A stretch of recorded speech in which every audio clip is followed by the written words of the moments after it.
안녕하십니까. 암호화폐 정보를 전달해드리는 닥터 비트맨입니다. 네, BTI 보고서에서 가장 깨끗한 암호화폐 거래소를 선정했는데요. 네, 크라켄과 코인베이스 그리고 폴로닉스와 우리나라 거래소인 업비트가 포함이 되었습니다. 네, 블록체인 투명성 연구소가 크라켄과 코인베이스를 업계에서 가장 깨끗한 암호화폐 거래소에 속한다는 내용의 최근 시장 감시 보고서를 발표했는데, 네, 9월 19일 BTI는 암호화폐 거래량 보고를 검증하는 제5차 시장 감시 보고서를 발표했습니다. 네, BTI는 2018년 8월부터 보고서를 발표하고 있고, 독점 알고리즘을 통해서 거래소의 거래량 중 모든 워시 트레이드를 깨끗이 처리한다고 하네요. 네, 보고서에는 다음과 같이 명시가 되어 있습니다. 네, 2019년 초부터 글로벌 워시 트레이드는 실제 탑 40 거래소 가운데 35.7%나 줄었다고 하고 있네요. 네, 이런 많은 거래소와 데이터 보고서를 공유하는 과정에서 워시 트레이딩 계정을 탐지하고 이를 배제하는 메커니즘이 강화되었다 언급을 하고 있습니다. 네, 이 보고서는 최근 보고서 이후 가장 깨끗한 거래소가 크라켄, 코인베이스, 폴로닉스, 업비트임을 보여주고 있는데, 반면 OKEX와 빅박스 같은 경우는 상위 40위권 거래소에서 워시 트레이딩 비율이 가장 높은 거래소라고 하네요. 네, 앞서 3월 비트와이즈 자산 운용은 비트코인 거래 수치에 대한 보고서에서 이제 코인 마켓캡에서 볼 수 있는 비트코인 거래량 중 95%가 워시 트레이드라고 발표한 바가 있었습니다. 네, 가장 거래량이 깨끗한 거래소에 우리나라 대표 거래소죠. 업비트가 포함된 것이 참 놀랍습니다. 네, 근데 빗썸은 역시 빗썸인가요? 네, 들어가지 않았네요. 네, 여기서 나오는 워시 트레이딩은 말을 어렵게 풀어놨는데 쉽게 말하면 자전거래입니다. 네, 흔히 들어보신 가두리 양식을 보시면 되는데요. 네, 이러한 거래량 조작 및 가격 조작 문제가 현재 비트코인 ETF의 걸림돌이 되는 것이 아닌가 하는 생각을 해봅니다. 네, 이 문제는 시간이 지날수록 조금씩 보완해 나가야 할 것이죠. 각 거래소들의 양심에 달려 있을 겁니다. 네, 그런데 여기서 좀 의아한 것이 바이낸스 글로벌 1위 암호화폐 거래소인 바이낸스가 들어가지 않은 것이 조금 아쉽습니다. 네, 다음 자료입니다. 네, 비트코인 화폐가 아니다. 첫 국제 회계 기준이 나왔습니다. 네, 23일 한국경제에 따르게 되면 국제회계기준위원회 산하 국제회계기준 IFRS 해석위원회가 비트코인 등의 가상화폐 즉 암호화폐에 대한 회계 기준을 제정했습니다. 네, 또한 암호화폐가 화폐 또는 금융자산으로 분류될 수 없다고 결론을 내리면서 기업이 통상적 영업 과정에서 판매를 하기 위해 암호화폐를 보유하거나 중개기업으로서 매매하는 경우는 재고자산 그 외에는 무형자산에 해당한다 봤습니다. 네, 이번 결정은 암호화폐 성격에 대한 국제 적용 기준을 처음 마련했다는 의의가 있다는 설명인데요. 네, 기존 국제회계 기준 즉 IFRS에는 관련 규정이 없어서 암호화폐 회계 처리 기준을 놓고 관련 국가들이 혼선을 빚어왔었죠. 네, 단 미디어는 업계 관계자를 인용해서 현재 암호화폐 정책을 선도하는 국가인 미국과 일본은 IFRS 기준이 아닌 자체 기준을 사용하고 있다고 하는데요. 네, IFRS 해석위 결정이 전체 암호화폐 시장에 미치는 영향은 제한적일 것이다 내다봤습니다. 네, 또한 암호화폐를 무형자산으로 취급할 경우 제도권 편입이 까다로워지고 암호화폐 기반 각종 금융상품 취급도 어려워질 가능성이 높다 싶었는데요. 네, IASB는 국제회계 기준인 IFRS를 제정하는 기구로 미국, 일본, 중국을 제외하고 우리나라를 비롯한 전 세계 130여 개국이 사용하는 회계 기준을 만든다고 합니다. 네, 여기에 나오는 지금 IFRS의 국제회계 기준이 이제 미국과 일본, 중국을 제외한 모든 국가들에게 영향력을 미친다는 것을 보게 되면 어느 정도 이 기준에 대한 영향력이 있을 것으로 보입니다. 네, 이번 비트코인이 화폐가 아니다라는 기준이 암호화폐 시장에 어떠한 영향을 미치게 될까요? 네, 무형자산이라 하면 실체가 없는 자산이라는 뜻이겠죠. 네, 너무 어려 보이지만 네, 흔히 들어보시는 영업권, 저작권, 특허권, 상표권 등이 무형 자산에 속하게 됩니다. 네, 비트코인이 실체가 없는 디지털 골드인 만큼 어찌 보면 당연한 것이 아닌가 생각이 드는데요. 네, 이에 대한 미국과 일본의 반응이 중요하겠죠. 네, 아직까지는 아무런 반응이 없어 보입니다. 네, 과연 앞으로 어떻게 진행이 되게 될지 지켜보도록 하겠습니다. 네, 그러면 코인 마켓캡에서 가격 한번 보고 다음 기사로 넘어가도록 하겠습니다. 지금 메이저 탑 10 코인들 전반적으로 소폭 하락하는 모습을 보여주고 있는데요. 네, 비트코인 같은 경우는 0.7% 하락하면서 1180만원대, 이더리움이 1.2% 하락하면서 25만원대, 리플 XRP가 2.8% 하락하면서 325원대를 유지를 하고 있습니다. 네, 이 와중에 이제 라이트코인 같은 경우는 소폭 상승한 1.3% 상승한 모습을 보여주고 있네요. 네, 비트코인 도미넌스 같은 경우는 지속적인 하락에 계속 비트코인 도미넌스는 올라가고 있습니다. 전날 대비 한 0.4% 상승했나요? 68.1%로 매우 강력한 비트코인의 암호화폐 시가총액 점유율을 볼 수가 있습니다. 이 비트코인 도미넌스가 계속 내려가야지 알트코인의 대상승장을 기대할 수 있을 텐데요. 지금 많은 투자자분들이 기다리는 소식이죠. 네, 지금 단기적으로는 비트코인 도미넌스가 50% 아래로 내려갈 일이 없어 보입니다. 현재 좀 현명하게 대처하기 위해서는 본인의 포트폴리오의 비트코인의 비율을 조금은 이렇게 늘려놓는 것이 자산을 지키는 데 현명한 방법이 아닐까 한번 생각을 하게 됩니다. 네, 그러면 다음 소식으로 넘어가도록 하겠습니다. 이제 벡트가 어제 비트코인 선물 첫 거래를 시작했죠. 시작가는 1115달러로 시작을 했다고 합니다. 네, 지금 시작을 했는데요. 현재는 비트코인 코인 360 기준 비트코인이 9,967.43달러입니다. 네, 이어 벡트는 다음 트윗에서 벡트 비트코인 선물은 현재 ICE 선물 거래소에서 활발하게 거래되고 있고 벡트 웨어하우스는 계속해서 비트코인을 보관하고 있다. 우리는 고객의 신뢰를 받고 있고 이 시장에 서비스를 제공할 수 있게 되어 기쁘다. 이렇게 언급을 했습니다. 네, 그러면서 조셉영 같은 경우는 벡트 비트코인 선물 거래량 기대치를 하회한다라고 언급을 했는데 암호화폐 마켓 전문 분석가죠. 조셉영이 트위터를 통해서 벡트 비트코인 선물 출시 첫날 거래량이 생각만큼 터지지 않고 있다. 하지만 올해 가기 전에 벡트가 정식 출범한 것 자체가 호재이다. 브로커들이 유입되면 거래량이 더 늘어날 것이라고 언급을 했습니다. 네, 벡트가 드디어 한국 기준 어제 오전 9시에 정식 오픈을 했습니다. 많은 분들이 기다리시던 오픈 소식이었는데요. 네, 개장 첫날이어서 그런지 생각보다 많은 기관들이 이용하지는 않은 것 같습니다. 네, 거래량이 올라가요. 이제 비트코인의 유동성도 증가할 텐데 아직까지는 비트코인에 대한 완전한 규제가 없어서 기관 투자자들이 선뜻 나서지 못하는 것이 아닐까 생각이 드는데요.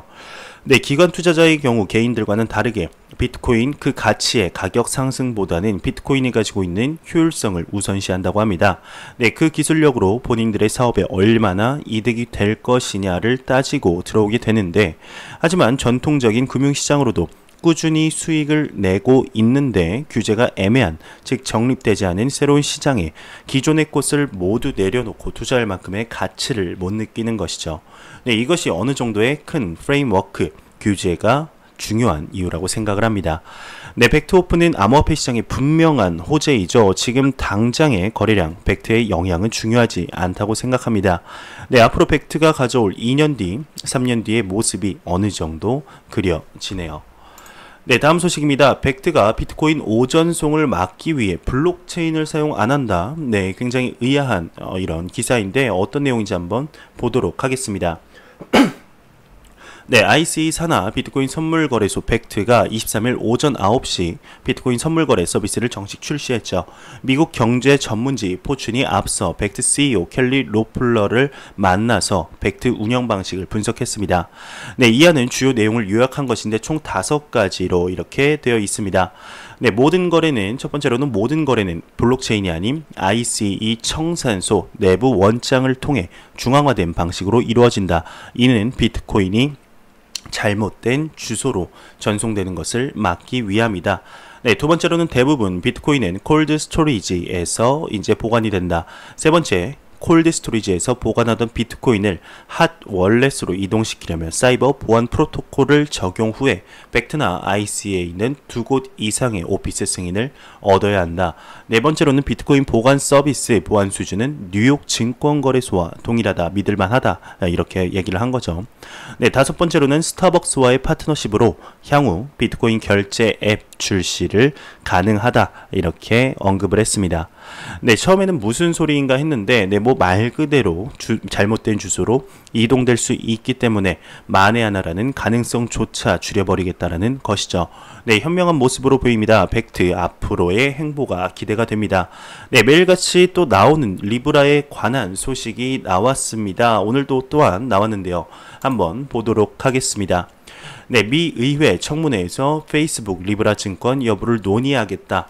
네, 미국 하원 의원 금융서비스위원회가 이제 페이스북 리브라 증권 해당 여부를 판단하기 위한 청문회를 개최한다고 합니다. 네, 19일 이제 하원 금융서비스위원회는 오는 24일 제이 클레이튼 증권거래위원회 의장이 참석하는 증권거래 청문회를 연다고 밝혔는데요. 네, 청문회에는 클레이튼 의장 외에도 암호화폐 긍정론자, 네, 크립토맘이라고 불리죠. 헤스터 피어스 등 총 4명의 SEC 위원이 참석한다고 하네요. 네, 여기에는 이제 증권 문제뿐만 아니라 암호화폐도 청문회 논의에 포함이 됐다고 합니다. 네, 청문회는 페이스북의 리브라가 연방증권법을 적용받는 증권으로 해석되는지 여부를 주 쟁점으로 다룰 예정이라고 하는데, 네, 위원회는 형식과 관계없이 주식, 채권, 투자 계약 등 증권으로 해석될 수 있는 내용이 있다면 연방증권법을 적용받는다 강조를 했습니다. 네, 이어서 리브라 인베스트먼트 토큰은 배당금을 지급하기 때문에 증권에 해당할 수 있다면서 리브라 토큰은 배당금이 없고 투자자들의 이익 기대를 가늠할 수 없어서 해석이 불분명하다, 이렇게 덧붙였네요.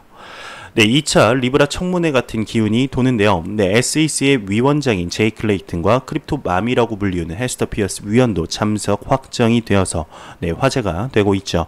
네, 정말 날짜가 얼마 남지 않았습니다. 네, 리브라뿐만 아니라 전반적인 암호화폐에 관한 내용도 다룰 것으로 보입니다. 네, 이 청문회가 끝난 뒤 많은 내용들이 우후죽순 나오겠죠. 네, 리브라 최근 들어서 많이 불려 다니는 것 같습니다. 네, 불려 다니는 곳마다 기죽지 말고 소신껏 본인들의 주장을 펼쳐서 각국 정부의 마음을 사로잡길 바라봅니다. 네, 그리고 SEC 위원이 참석하고 암호화폐에 관해 다룬다고 얘기해 놓은 만큼 비트코인 ETF에 관한 내용도 혹시나 나오지 않을까 조심스럽게 기대하고 있는데요. 네, ETF에 관해서도 이렇게 긍정적인 이야기가 나와서 10월 비트코인 ETF 결정에 도움이 되었으면 좋겠습니다. 네, 리브라와 같이 이제 매일 나오는 리플에 관한 소식이 오늘도 또한 나왔습니다. 네, 과연 무슨 소식일까요? 자료를 한번 보도록 하겠습니다. 네, 여기 페이 엑스포라고 적혀 있죠. 네, 벡트는 이제 오픈을 했고 시보스가 다음 주에 열릴 예정이고 SEC 회의가 바로 진행되게 되죠. 네, 우리는 10월 8일 12시 30분에 열리는 주요 패널에 초점을 맞춰야 된다고 합니다. 네, 10월 8일 12시 30분에 이제 페이 엑스포에서 웨스턴 유니언, 리플, IBM이 만나서 많은 이야기들을 나눌 것으로 보고 있습니다. 네, 이 기사에서 지금 강조하는 것은 리플과 웨스턴 유니언이 지속적으로 같은 무대에 오르는 것이 매우 흥미로운 일이라고 언급을 하고 있는데요. 네, 웨스턴 유니언이 리플의 소프트웨어를 적극적으로 테스트하고 있음을 잊지 말아라 언급을 하고 있습니다. 네, 웨스턴 유니언의 총재도 리플의 테스트를 통해 배우고 있다고 하죠. 네, 웨스턴 유니언은 리플과의 관계가 굉장히 애매합니다. 네, 리플의 엑스 래피드를 이용하여서 테스트를 지속적으로 진행 중인 것으로는 보이는데 지난 7월에 엑스 래피드를 통해 송금하면 5배 더 비싸진다 언급을 하면서 많은 투자자 및 전문가들의 머리 위에 물음표를 띄우기도 했었습니다. 네, 이 이야기가 나오자 이제 웨스턴 유니언은 리플과의 파트너십 생각이나 솔루션을 쓸 생각이 없나 보다 했었는데 이게 웬걸 또 테스트를 진행하고 있습니다.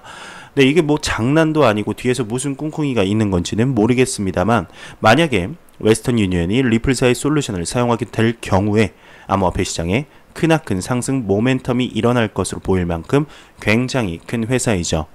네, 웨스턴 유니언과 이제 머니그램 같은 경우는 라이벌이라고 봐도 무방할 정도의 송금 분야 굴지의 회사들입니다. 네, 머니그램은 리플의 솔루션을 사용하면서 자사의 주가도 높아졌죠. 웨스턴 유니언도 분명히 이 사실을 알고 있을 텐데 아직까지는 큰 움직임을 보여주지 않고 있습니다.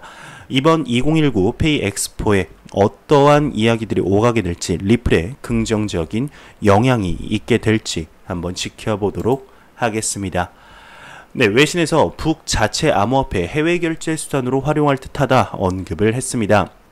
암호화폐 전문 미디어 디크립토에 따르게 되면 친북단체 조선 친선협회 KFA의 알레한드로 카우데 베노스 회장이 다수 외신을 통해서 북한이 자체 개발 중인 암호화폐를 해외 무역 교류 결제 수단으로 사용될 것으로 예상이 된다며, 현재 북한이 금융제재 속 비트코인, 이더리움 등 암호화폐를 일부 결제 수단으로 활용을 하고 있으나 시세 변동이 커 자체 암호화폐 개발에 눈길을 돌린 것으로 보인다고 합니다.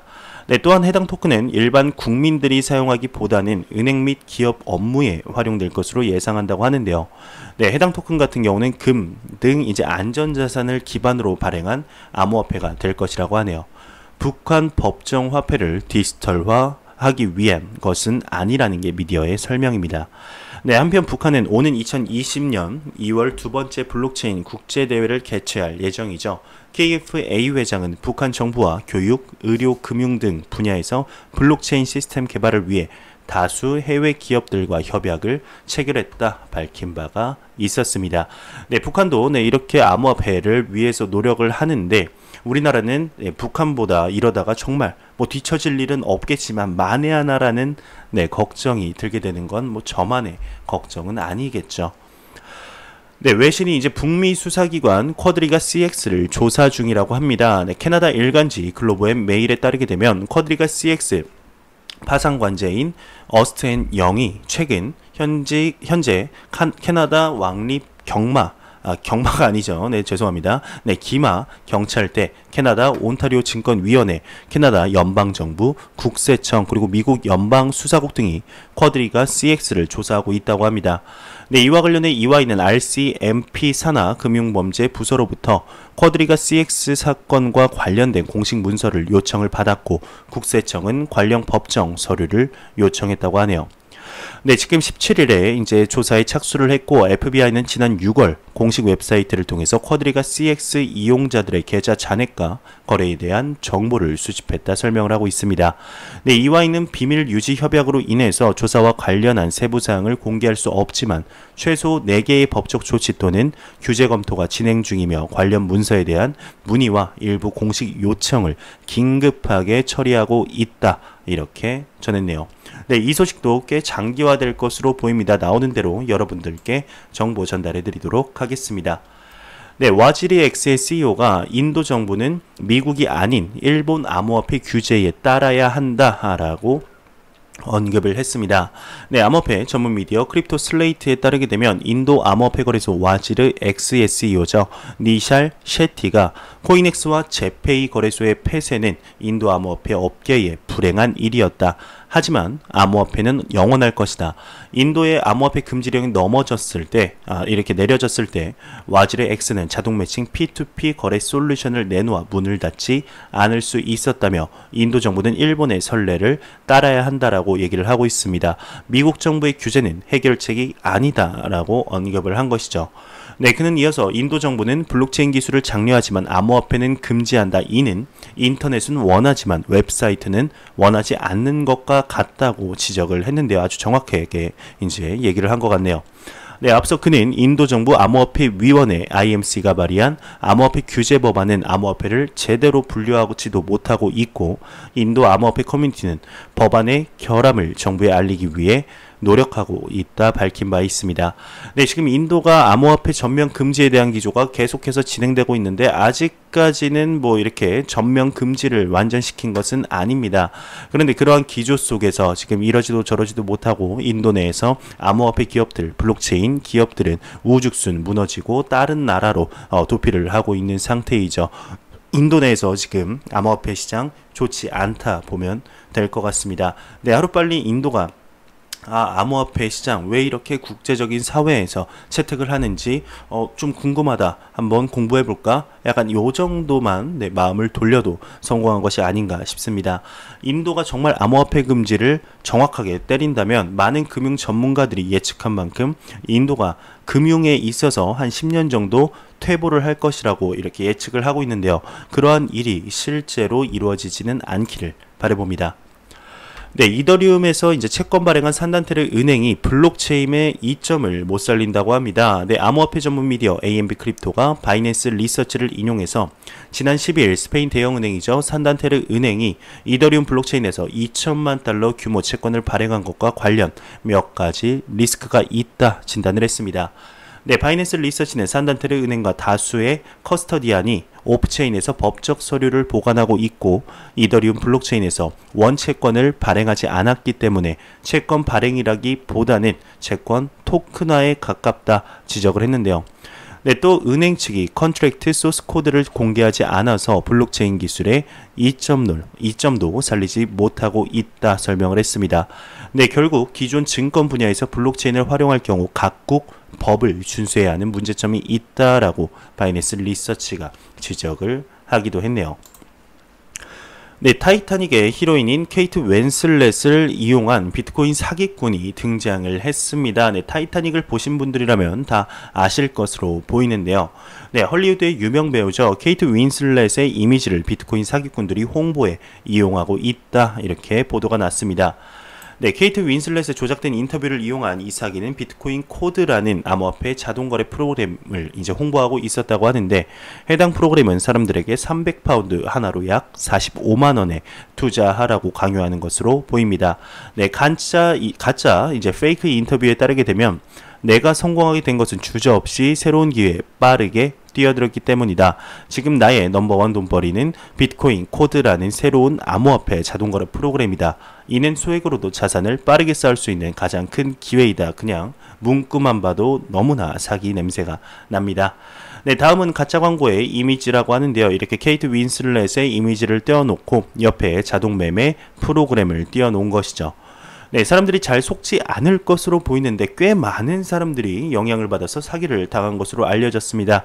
이 사기에 대해서 윈슬렛 측은 이제 명백한 거짓이라고 이렇게 밝히고 있는데 유명인들을 이렇게 사진을 도용한 이 사진으로 사기를 치는 분들이 굉장히 많습니다. 네, 이게 그냥 남의 이야기라고만 생각하지 말고 본인에게도 이렇게 위협이 될 만한 것이라고 생각을 하고 항상 사기에 대해서는 조심, 또 조심해서는 나쁠 건 없겠죠. 네, 캐나다 비트코인 채굴장이 2,000대 이상의 채굴기를 새로 구입했다고 합니다. 네, 캐나다에 위치하고 있는 암호화폐 채굴 회사 비트팜스는 채굴 능력을 향상시키기 위해 2,000대 이상의 새로운 A10, A10 아발론 채굴기를 구입했다고 하네요. 네, 캐나다는 새로운 채굴 사업을 건설하기에 완벽한 낮은 에너지 비용과 광활한 공터 덕분에 외국의 암호화폐 채굴자들에게 매우 매력적이라는 것이 입증이 되었는데요. 네, 최근 비트코인 해시레이트가 높아지면서 온갖 기록을 갈아치고 있죠. 이는 새로운 코인을 수출하는 일이 갈수록 어려워지고 있다. 즉 난이도가 상승했다라는 이야기입니다. 네, 비트팜스는 이제 높아지는 난이도 상승에 대비하고 생산량을 높이기 위해 채굴기를 추가 구매한 것으로 해석이 되고 있습니다. 네, A10, A10 아발론 기기는 지난 3월에 출시가 되었는데 A10 아발론이 유명해진 이유가 높은 개선력을 제공하면서 다른 표준 채굴자들보다 이제 적은 에너지를 소비한다는 것이죠. 이 말은 이제 효율성을 극대화시킨 채굴기다라고 보시면 될 것 같습니다.